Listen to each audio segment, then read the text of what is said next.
Tak terkecuali Martono, temanku kerja satu kantor. Dia begitu terobsesi untuk memiliki tanaman gelombang cinta, bukan untuk koleksi atau hiasan rumahnya, melainkan untuk dijual kembali. Demi mengejar untung besar yang sudah terbayang di pikirannya, Martono pun nekat ambil pinjaman di koperasi kantor sebesar 25 juta rupiah. Uang tersebut dia gunakan untuk membeli bibit gelombang cinta yang waktu itu harganya mencapai 50.000 per tanaman. Ya Allah, aku tidak meminta hidup tanpa masalah, karena aku tahu itu tidak akan bisa.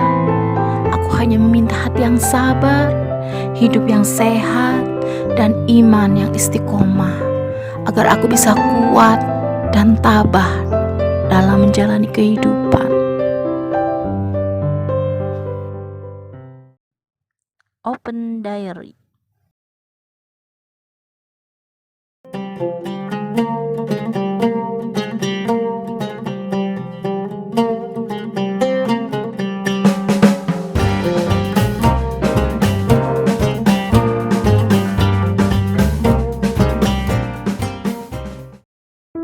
Assalamualaikum warahmatullahi wabarakatuh. Halo Elin Story Lovers, apa kabar kalian hari ini?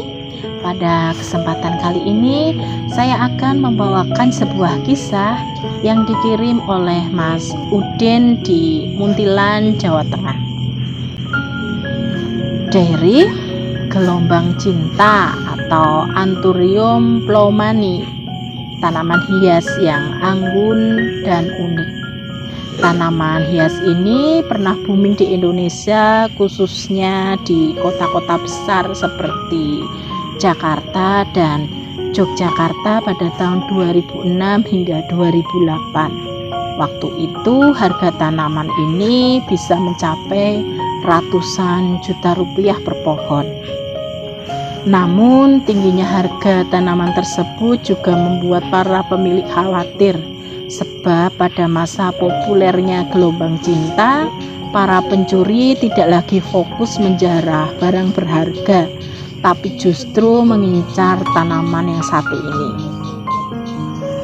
Meski demikian, tren memiliki tanaman ini sepertinya sempat menjadi standar gengsi.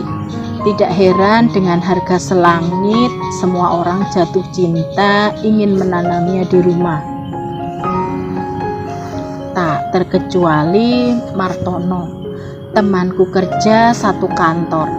Dia begitu terobsesi untuk memiliki tanaman gelombang cinta, bukan untuk koleksi atau hiasan rumahnya, melainkan untuk dijual kembali. Demi mengejar untung besar yang sudah terbayang di pikirannya, Martono pun nekat ambil pinjaman di koperasi kantor sebesar 25 juta rupiah. Uang tersebut dia gunakan untuk membeli bibit gelombang cinta yang waktu itu harganya mencapai 50.000 per tanaman. Karena membeli cukup banyak, Martono mendapatkan potongan harga sebesar 5.000 per tanaman. Harapannya setelah bibit ditanam beberapa bulan dan tanaman mulai tumbuh besar, harganya tentunya sudah meningkat berlipat-lipat. Malang tak dapat ditolak, untung tak dapat diraih. Melejitnya harga gelombang cinta bukan dibangun oleh kondisi netral pasar. Hal itu terjadi karena skenario bisnis yang sudah disiapkan oleh sekelompok oknum dengan tujuan meraup keuntungan dengan membangun pasar anthurium yang fenomenal.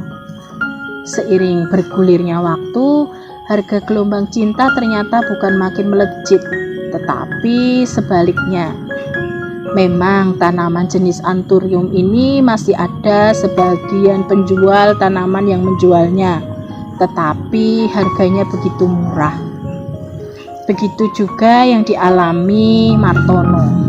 Harapan mendapat untung besar, ternyata rugi bandar yang dia dapat.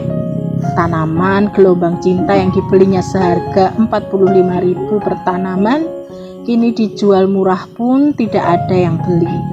Akhirnya dia harus menanggung rugi dan masih harus membayar angsuran pinjaman koperasinya. Semoga ada hikmah dari kejadian yang dialami Martono. Sebaiknya kita tidak mudah terpengaruh oleh fenomena sesaat, tapi berpikirlah secara sehat. Demikian sebuah kisah yang dikirim oleh Mas Udin di Muntilan, Magelang, Jawa Tengah. Terima kasih Mas Udin yang sudah berkenan membagikan kisahnya di Elin Story. Nah, buat kalian yang mempunyai kisah yang serupa dengan kisahnya Mas Udin atau mempunyai pengalaman hidup yang tidak bisa kalian lupakan sepanjang hidup kalian, silakan kalian kirim di elin.story@gmail.com. Terima kasih. Wassalamualaikum warahmatullahi wabarakatuh.